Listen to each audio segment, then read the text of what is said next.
Hello नमस्कार दोस्तों, स्वागत है आप सभी का आपके अपने चैनल पर।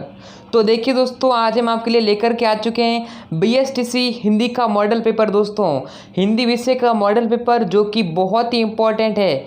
अब दोस्तों आपकी परीक्षा में बहुत ही टाइम कम है दोस्तों, यानी समय बहुत ही कम रह चुका है। लगभग 12 से 13 दिन आपके पास बचे हैं। अब इस दिनों में दोस्तों आपकी जो अंतिम दिन की जो तैयारी है ना, वो बहुत ही इम्पोर्टेंट है। अब आपको दोस्तों हिंदी के जो 30 प्रश्न बताने वाले हैं, अगर आप इस हिंदी के 30 प्रश्न में 25 से ज़्यादा प्रश्न राइट कर लेते हो, यानी कि 25 से ज़्यादा आप प्रश्न सही कर लेते हो, तो दोस्तों आपका जो बेड़ा पार है। इस कमेंट सेक्शन में आप बताना बाद में, वीडियो एंड होने के बाद में, कि आपके जो है कितने प्रश्न सही हो रहे हैं। तो देखिएगा, हम प्रश्न कर रहे हैं। आपका जो पेपर आने वाला है बीएसटीसी का, उसका जो 171वां जो प्रश्न होगा ना, वो ये होगा दोस्तों। कौन सा प्रश्न होगा देखिएगा, चंद्रोदय में कौन सी संधि है। दोस्तों चंद्रोदय में कौन सी संधि है, आपको संधि का नाम बताना है। तो देखिएगा संधि कौन सी है, आपके सामने ऑप्शन है यण संधि, गुण संधि, वृद्धि संधि या फिर दीर्घ संधि। दोस्तों कमेंट करिए आंसर अपना जल्दी। दोस्तों टाइम बहुत कम है, इसलिए मैं आपको जल्दी से जल्दी बता रहा हूँ, वीडियो बड़ा हो जाएगा। हमारे पास टाइम बहुत कम है। हम इस टाइम का जो हमारे पास बचा है ना, उसका सदुपयोग करना पड़ेगा, तभी हम आगे पढ़ पाएंगे, तभी हम अपना सिलेक्शन ले पाएंगे। दोस्तों चंद्रोदय में कौन सी संधि, यहाँ से देखिएगा, टुकड़े करिए दोस्तों, चंद्र प्लस उदय, ठीक है। तो क्या होगा दोस्तों, चंद्रोदय हो जाएगा ना, अ प्लस ओ क्या बनेगा दोस्तों, ओ बनेगा। ओ किस में बनता है दोस्तों, गुण संधि में बनता है। क्या बनता है दोस्तों, गुण संधि होगा इसका right answer option number 2। Okay, फिर देखिए अगले प्रश्न की तरफ बढ़ते हैं। यहाँ से देखिए, नयन में कौन सी संधि है दोस्तों, नयन में कौन सी संधि है, अयदि संधि, गुण संधि, वृद्धि संधि या फिर ऋण संधि। दोस्तों तो देखिएगा, यहाँ से आपके सामने इसकी अच्छी ट्रिक बताऊंगा आपको, ठीक है, अच्छी ट्रिक बताऊंगा दोस्तों। यहाँ से आपको बताना है नयन में कौन सी संधि है। तो देखिएगा, पहले तो मैं बता देता हूँ, नयन में इसके अगर टुकड़े करें ना दोस्तों, क्या पढ़ाई में आपको आते हैं डाउट्स, तो 5 सेकंड में डाउट नेट के साथ करो ना आउट। बस अपने क्वेश्चन की फोटो खींचो, उसे क्रॉप करो और तुरंत वीडियो सॉल्यूशन पाओ। फिर चाहे आपका सवाल फिजिक्स, केमिस्ट्री, मैथ्स और बायोलॉजी का क्यों ना हो, सीबीएसई या अन्य किसी स्टेट बोर्ड का हो, कक्षा 6 से 12वीं, आईआईटी, जेईई और नीट का सवाल हो। इसके साथ ही डाउट नेट पर चल रही है इंडिया की number 1 daily online video classes, वो भी इंग्लिश और हिंदी मीडियम में, जहाँ पूरा कोर्स पढ़ाया जा रहा है। तो आज ही डाउट नेट ऐप इंस्टॉल कीजिए, जिसका लिंक डिस्क्रिप्शन में दिया गया है। तो देखिएगा इसमें बनेगा क्या, यहाँ से अगर इसमें संधि विच्छेद करें ना, तो क्या होगा, नय प्लस अन होगा। क्या होगा दोस्तों, नय प्लस अन होता है, ठीक है। तो यहाँ पर अयदि इसका राइट आंसर हो जाएगा। अब देखिए, आपको देसी ट्रिक बताता हूँ, मारवाड़ी ट्रिक आपको बताता हूँ, ठीक है। इसमें आपको बताना होगा, आप खुद समझ सको दोस्तों, ठीक है। देखिए यहाँ पर नयन शब्द हमारे पास, ठीक है, नयन शब्द है। अब इस नयन शब्द को ध्यान से देखो आप, ठीक है। एक देखो नयन शब्द को, और एक आप, मैं 2 शब्द आपको बताऊंगा, ठीक है। 2 शब्द बताऊंगा, उस शब्द को आपको ध्यान से समझना है, ध्यान से देखना है, ठीक है। जैसे एक मैं आपको बताता हूँ, अभी हमने पढ़ा नयन, ठीक है, और अभी मैं एक आपको देता हूँ स्वागत, ठीक है। स्वागत, ठीक, ये रहा, ठीक है। ये देखिए स्वागत लिखा हुआ है और यहाँ से नयन लिखा हुआ है। अब देखिए आपको पहचानना है, अगर आप कंफ्यूज हो गए हो कि यण संधि होगी या फिर दोस्तों अयदि संधि, देखिएगा यहाँ से देखिएगा, आपको ध्यान से समझें। अगर दोस्तों यह, आपको सिर्फ एक चीज़ याद रखनी है, यह और वह, अगर यह और वह से पहले, यह और वह से पहले अगर पूरा वर्ण आ जाता है ना दोस्तों, यह और वह से पहले अगर पूरा वर्ण आ जाता है, तो वह होगा दोस्तों अयदि संधि। कौन सी संधि, अयदि। और अगर यह और वह से पहले अगर आधा जो स्वर आ जाता है ना, आधा आ जाता है, ठीक है, आधा वर्ण आ जाता है, ठीक है, आधा वर्ण, तो देखिएगा वो होती है दोस्तों कौन संधि, यण संधि। दोस्तों कौन सी, यण। अब यहाँ देखो आप, स्वागत के अंदर या क्या वह है, ठीक है, वह के पहले क्या आ रहा है, आधा वर्ण आ रहा है। वह, यह और वह के पहले अगर आधा वर्ण आ जाता है, तो वह होगा यण संधि, ठीक है। स्वागत में कौन सी है, सु प्लस आगत, तो क्या होगा, यण संधि है। और अगर यह और वह के पहले अगर पूरा वर्ण आ रहा है, यहाँ देखिए यह है, यह के पहले क्या है, न क्या है, पूरा वर्ण है। अगर पूरा वर्ण आ जाता है तो दोस्तों क्या होगी, अयदि संधि होगी। तो आप यहाँ से समझें, यह के पहले अगर आ रहा पूरा, क्या आ रहा है, पूरा दोस्तों न आ गया, नहीं पूरा न आ जाता है ना, तो क्या होगी, अयदि संधि होगी, ठीक है। उम्मीद करता हूँ आपको ट्रिक ये समझ में आ गई होगी। और दोस्तों ये ट्रिक बहुत ही ज़्यादा महत्वपूर्ण है, क्योंकि एग्जाम में आने के चांस बनते हैं, ठीक है। तो सवाल आएंगे तो आपसे झट से उससे कर दोगे। हिंदी दिवस कब मनाया जाता है दोस्तों, यहाँ से पूछा है हिंदी दिवस कब मनाया जाता है दोस्तों। तो दोस्तों हिंदी दिवस जो है ना, हिंदी दिवस माना जाता है दोस्तों 14 सितंबर को। कब दोस्तों, 14 सितंबर को, यानी ऑप्शन नंबर 4 करेक्ट होगा। अगला देखिए, स्वर संधि के कितने भेद होते हैं दोस्तों। स्वर संधि के दोस्तों 5 भेद होते हैं, 5 भेद, ठीक है। 5 भेद कौन कौन से दोस्तों, देखिए दीर्घ संधि, गुण संधि, देखिए वृद्धि संधि, यण संधि और अयधि संधि, जो कि हमने पढ़े हैं 2। अगला देखिए, सु उपसर्ग का प्रयोग नहीं हुआ है, किसके अंदर सु का उपसर्ग का प्रयोग नहीं हुआ है दोस्तों, बताना है आपको। स्वस्थ, स्वास्थ्य, सुलेख या फिर स्वल्य। तो दोस्तों देखिएगा, सु उपसर्ग का प्रयोग नहीं हुआ दोस्तों। स्वास्थ्य के अंदर सु उपसर्ग का नहीं हुआ दोस्तों, ठीक है।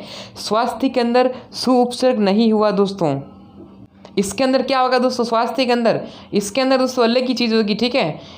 अगर हम पूछे ना स्वस्ति, अगर हमें स्वस्ति पूछता ना तो होता दोस्तों अगर आपको राजस्थान BSTC का ऑनलाइन टेस्ट देना है, आपको क्विज़ देना है, तो गूगल पे सर्च कीजिए rnstudymasala.com। rnstudymasala.com सर्च करना है, आपको यहाँ पर नीचे आना है स्क्रॉल पर, और यहाँ पर होम पेज देखिए BSTC ऑनलाइन क्विज़ 2021। यहाँ पर देखिए BSTC इंग्लिश के सभी सब्जेक्ट के आपको टेस्ट डाल जा रहे हैं, आपको बस इस पर क्लिक करना है। जैसे मुझे इंग्लिश का टेस्ट देना है, यहाँ पर देखिए आप नीचे आओगे, यहाँ पर आपको टेस्ट दे रखा है, आप सिंपली स्टार्ट पर क्लिक करना है, आपको अपना नाम डालना है और फिर ऐसे आप टेस्ट दे सकते हैं। और यहाँ के अंदर यहाँ है स्वास्थ्य, ठीक है, ऑप्शन नंबर 2 राइट आंसर होगा। उत्कर्ष में कौन सा उपसर्ग लगा हुआ है दोस्तों, उत्कर्ष में कौन सा उपसर्ग लगा हुआ है दोस्तों। तो देखिएगा, उत्कर्ष में उपसर्ग जो लगा हुआ है ना, वह लगा है दोस्तों कौन सा, उत उपसर्ग। कौन सा दोस्तों, उत उपसर्ग, ठीक है। उपसर्ग के सवाल को तोड़ना सीखो, उपसर्ग अलग करो और उसका जो मूल शब्द है ना, मूल शब्द को अलग करो, तब आपके पास आंसर आ जाएगा। आकर्षण में कौन सा उपसर्ग लगा हुआ है दोस्तों, कमेंट दीजिए, आंसर दीजिए। आकर्षण में आ उपसर्ग लगा हुआ दोस्तों, कौन सा, आ उपसर्ग लगा हुआ है आकर्षण के अंदर, ठीक है। उपसर्ग के 3 सवाल आने वाले हैं आपके, और प्रत्येक के भी 3 सवाल आने वाले हैं, ठीक है, जो कि आप करोगे ना, तो अगर 6 में से अगर आप 5 सवाल करोगे तो भी बहुत ही बढ़िया, ठीक है। आगे देखिए, आवट प्रत्यय में कौन सा शब्द नहीं बना है, आवट के अंदर कौन सा नहीं बन सकता है। अब आपको याद रखना है उपसर्ग कहाँ लगते हैं, और देखिए उपसर्ग लगते हैं आगे और प्रत्यय जो है ना, प्रत्यय लगते हैं पीछे, इसका पता होना चाहिए। ये बेसिक चीज़ें हैं दोस्तों, ठीक है। प्रत्यय कहाँ लगते हैं, किस शब्द के पीछे लगते हैं, और उपसर्ग कहाँ लगते हैं, आगे लगते हैं। हमें बताना आवट में कौन सा नहीं बनाया जा सकता। तो देखिएगा, आवट के अंदर देखिए रुकावट बन सकता है, ठीक है, रुकना यानी रुकावट बन सकता है, तरावट बन सकता है, सजावट बन सकता है, लेकिन जो गुर्राहट है ना दोस्तों, गुर्राहट नहीं बन सकता दोस्तों। गुर्राहट में क्या बन रहा है, यहाँ से ध्यान से देखो, यहाँ पर क्या है, इसके अंदर आवट है दोस्तों, आवट है ना, ये देखिए वट वट वट, यहाँ पर क्या है, हट है, इसमें क्या बना है दोस्तों, आहट बना है, ठीक है। गुर्रा में क्या बना दोस्तों, आहट बना है, ऑप्शन नंबर 2 करेक्ट आंसर हो जाएगा। अगला देखिएगा, नेक्स्ट प्रश्न, किस क्रमांक में भाववाचक तद्धित प्रत्यय है दोस्तों।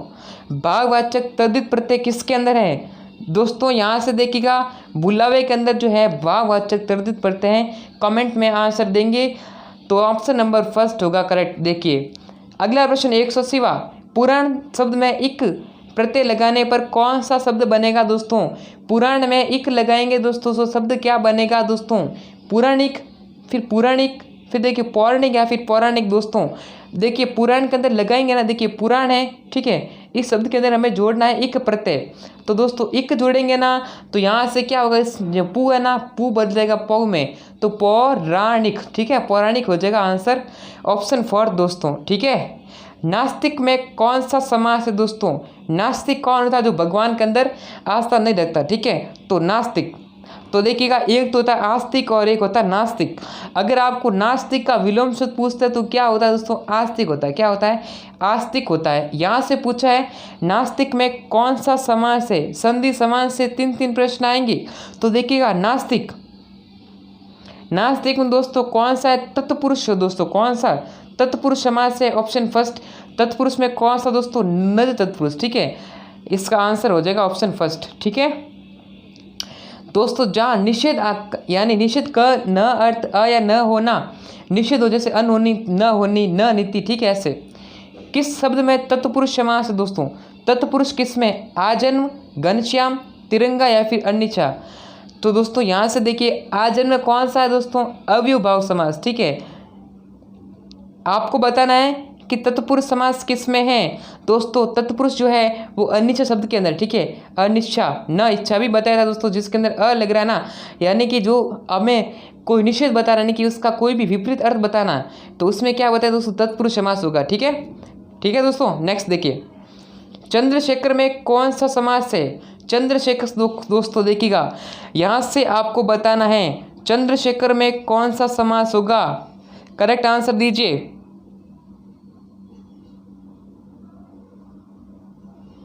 दोस्तों यहाँ पर जो होगा वो होगा दोस्तों कौन सा, 84 के एक यानी बहुवीर दोस्तों। कौन सा, बहुवीर में आप एक चीज़ याद रख लो, ठीक है, जिसमें कोई भगवान है, कोई देवी देवता है, उनका नाम आता है ना, तो बहुवीर होता है। ठीक है, जैसे दशानन है, गजानन है, ठीक है, ऐसे जिसमें नाम आता है ना भगवान, कोई देव देवता है, तो उनमें हम करते हैं कौन सा, बहुवीर समास। ठीक है, यम का पर्यायवाची शब्द दोस्तों, यम का आपको पूछा है पर्यायवाची शब्द दोस्तों, यम का पर्यायवाची नाम होगा किनाश दोस्तों, किनाश। ठीक है, आपको पूछा है पर्यायवाची शब्द। देखिए खल का समानार्थी नहीं है दोस्तों, खल का समानार्थी शब्द यहाँ से नहीं है। दुष्ट, दतुरा, खर या फिर धरती, धरती अलग है दोस्तों। ठीक है, पृथ्वी हो जाएगा आंसर इसका करेक्ट, ऑप्शन नंबर 3।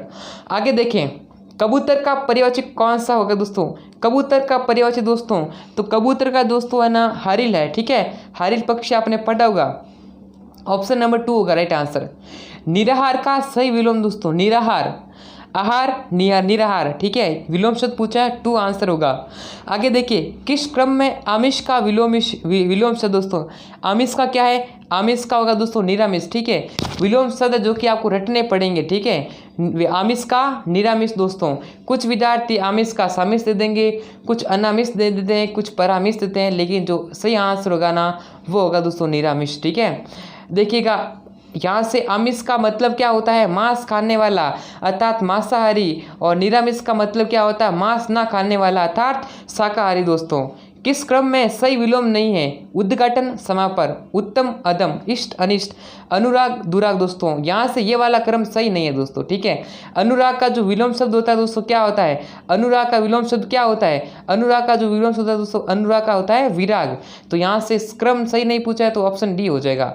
देखिए यहाँ से पूछा है कि तैरने की इच्छा के लिए शब्द कौन सा है, यानी दोस्तों एक शब्द जो है ना, वन वर्ड, तैरने की इच्छा के लिए शब्द कौन सा है दोस्तों, तैरने की इच्छा दोस्तों 190 का जो आंसर है ना वह हो जाएगा दोस्तों तितृषा। ठीक है, तितृषा इसका करेक्ट आंसर हो जाएगा।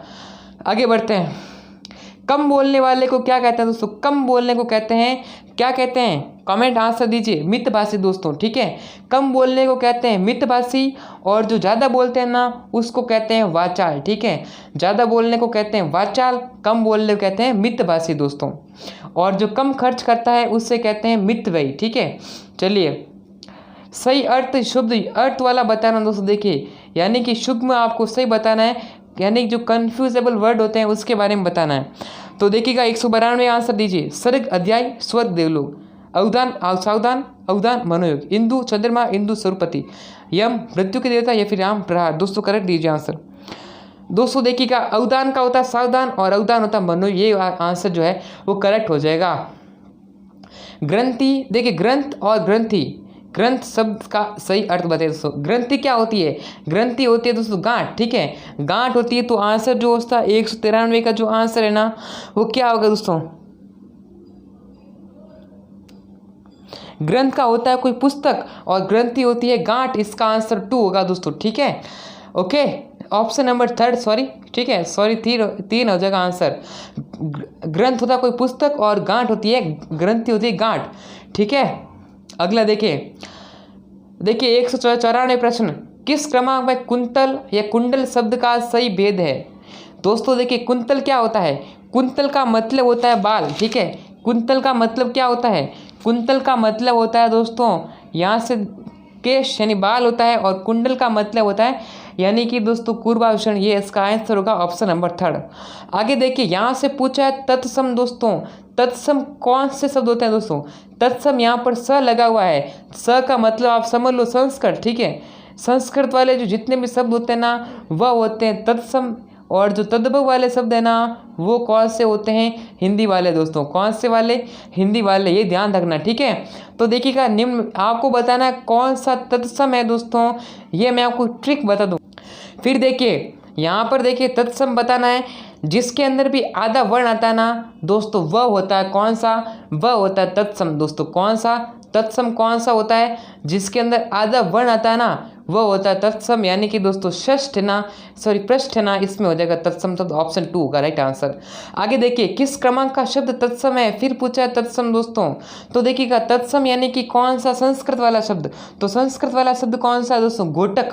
घोटक यानी तत्सम होगा, इसका घोड़ा होगा, ठीक है, घोड़ा होगा दोस्तों हिंदी वाला शब्द, ठीक है। आगे देखिए सही वर्तनी वाला शब्द पूछना है, सही वर्तनी वाला शब्द पूछा दोस्तों। महात्म्य, महात्म्य, महात्म्य या फिर महात्म्य दोस्तों क्या होगा करेक्ट आंसर, ठीक है। आंसर देना स्टार्ट कीजिए। 197 का जो करेक्ट आंसर दोस्तों होगा महात्म्य, ये होगा करेक्ट दोस्तों। 197 का 3 जो है वो करेक्ट हो जाएगा। सही वर्तनी वाला शब्द देखिए दोस्तों, यहाँ से देखिए आपको पूछा है, देखिए पहला देखिए परितोषिक नहीं होता, ये होगा पारितोषिक, ठीक है। हमेशा दोस्तों पारितोषिक होता है ना कि परितोषिक। अल्पावित, अतिशयोक्ति, प्रतिज्ञा दोस्तों, प्रतिज्ञा भी गलत है, ये भी गलत है, ये भी गलत है। प्रतिज्ञा कैसे लिखते हैं, ऐसे लिखते नहीं, प्रतिज्ञा लिखते हैं ऐसे दोस्तों। और अतिशयोक्ति दोस्तों कैसे लिखते हैं, अति लिखते हैं, फिर श पूरा लिखते हैं, फिर योक्ति लिखते हैं दोस्तों, ठीक है। और अल्पावित इसका जो करेक्ट आंसर हो जाएगा ऑप्शन नंबर 2 दोस्तों। अल्पावित जो है वो सही लिखा हुआ है दोस्तों। अशुद्ध को छांटना दोस्तों, वांड में ज्योत्सना दोस्तों, ज्योत्सना जो है वो अशुद्ध है दोस्तों, ज्योत्सना ऐसे लिखते हैं, ठीक है, ऐसे लिखा जाता है। ऑप्शन नंबर 2 थर्ड राइट होगा दोस्तों। अंतिम प्रश्न, अंगारे उगलना दोस्तों, अंगारे उगलना मुहावरे का करेक्ट आंसर देखिए। कठोर वचन करना, मुंह से अंगारा निकलना, आग को फैलना या फिर ज्वालामुखी फूट जाना दोस्तों, फूट पड़ना। करेक्ट दीजिए आंसर दोस्तों। अंगारे उगलना का मतलब क्या है, कठोर वचन कहना दोस्तों, ठीक है, कड़वे वचन कहना, कठोर वचन कहना। क्रोध भड़काना यानी कि क्रोध प्रकट करना, बहुत गर्मी पड़ना, अधिक क्रोध करना दोस्तों। ऑप्शन फर्स्ट राइट आंसर है दोस्तों। बहुत ही शानदार मॉडल पेपर, इनमें से बहुत ही ज़्यादा चांस है कि आपके पेपर में आए, प्रश्न में आए। जिसने लाइक नहीं किया वो लाइक करे, कमेंट करे अपने मार्क्स 30 में से आपके कितने करेक्ट हुए। उम्मीद करता हूं दोस्तों आपके 25 सवाल तो है वो जरूर से करेक्ट हुए होंगे, क्योंकि इतना सो मेरा विश्वास है, क्योंकि आपने मुझ पर विश्वास किया ना, तो मैं आपके लिए ऐसे इंपॉर्टेंट क्वेश्चन लेकर के आऊँगा जो कि आपके एग्जाम में आने के लायक है। फालतू कचरा पट्टी को हमने अलग करना है, कचरा पट्टी को अलग करना है, जो हमारे एग्जाम में आने के लायक है उन्हीं को पढ़ना है, ठीक है। तो दोस्तों हम फिर मिलेंगे नेक्स्ट वीडियो के अंदर, तब तक के लिए जय हिंद, वंदे मातरम।